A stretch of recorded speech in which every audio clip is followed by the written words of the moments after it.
The United States Air Force is responsible for the development of some of the most technologically advanced fighter jets in the annals of the military aviation. It is essential that the engines of these aircrafts be thoroughly inspected in order to guarantee that they will operate without a hitch. The B-1 Lancer, which was manufactured by Rockwell, is an example of such a plane. The B-1A was originally conceived as a supersonic, long-range, low-flying heavy bomber. This was to be its primary function. In an early test flight, the plane's sophisticated features, which included changeable swept wings and the capability to vary air intake and exhaust, caused it to lose control as a result of being unbalanced during the management of fuel transfer. Hello everyone, and welcome to another video. Today, we'll be looking at how the US tests jet engines to their potential in classified locations. Yeah, you heard it right. So, let's start our video. Due to opposition from the highest levels of the US government and other difficulties, the B-1 almost did not complete manufacturing. The aircraft eventually received a second chance and evolved into the B-1B. Maintenance of the B-1B is essential for its effective operation. B-1 is kept in pristine shape through tens of thousands of hours of labor performed by workers with varying specializations and intensive training. After each mission or test flight, maintainers will devote approximately 150 hours to thoroughly inspecting the aircraft and correcting any potential issues.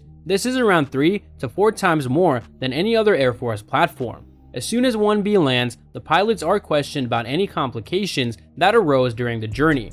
Crews perform a thorough post-flight examination by strolling underneath the bomber to check for any anomalies. To ensure optimal performance, the B-1B's engines must be rigorously tested, and its performance and full throttle may only be evaluated at a secret location. This type of enclosed noise reduction facility is required for engineers to operate engines at full capacity to imitate real-world usage. The General Electric F101 engine was developed expressly for the B-1 program, and since 1983, approximately 469 of these engines have been manufactured. The engine must be firmly mounted to a test stand during testing. This is because its afterburner can provide almost 30,000 pounds of force. Once testing has shown that the engine's performance meets specifications, it is reattached to the B-1 bomber. The F-16 Fighting Falcon, with a top speed of 2.05 Mach, is another aircraft whose engine requires regular maintenance. The F-16 is powered by a single turbofan engine, either the General Electric F-110 or the Pratt & Whitney F-100, which generates more than 29,000 pounds of thrust. The majority of maintenance on this engine may be performed while it is still installed in the aircraft, although sometimes it needs to be totally removed for extensive repairs. When the hydraulic line must be replaced, for instance, maintainers must first remove all missiles and explosives before the engine can be removed. The removal process takes almost an hour, and the crew takes great care to level the engine to prevent the jet from bouncing up and down due to the sudden shift in weight. As in the past, aircraft engines are evaluated with a hush-hush facility for routine maintenance and testing. Before obtaining full certification to perform this work, aviation mechanics must undergo years of training and supervision. Engineers can examine the strain, temperature, and thrust of the engine under heavy loads. A pipe is used to feed pressurized air to turn the compressor portion. The principal nerve then regulates fuel flow and compares readings to current values. During afterburner operation, more fuel is injected into the flow of hot exhaust gas. Then, maintenance personnel measure the exhaust gas temperature, or EGT, which is a metric for determining engine thrust. The maximum turbine inlet temperature of an F-16 engine is 2,750 degrees Fahrenheit for the GE F-110 engine and 2,460 degrees Fahrenheit for the PNW engine, allowing for easy identification of any irregularities. A plane's engines are not the only component that must be thoroughly checked. Testing for electronic warfare must also be conducted in specifically constructed facilities. Using advanced software, aircraft can autonomously identify and respond to external dangers. Similar to a personal computer, this software needs regular updates to remain effective and combative. At the Benefield Anechoic Facility, BAF, at Edwards Air Force Base, California, the defensive software suite of a B-1 Lancer is tested.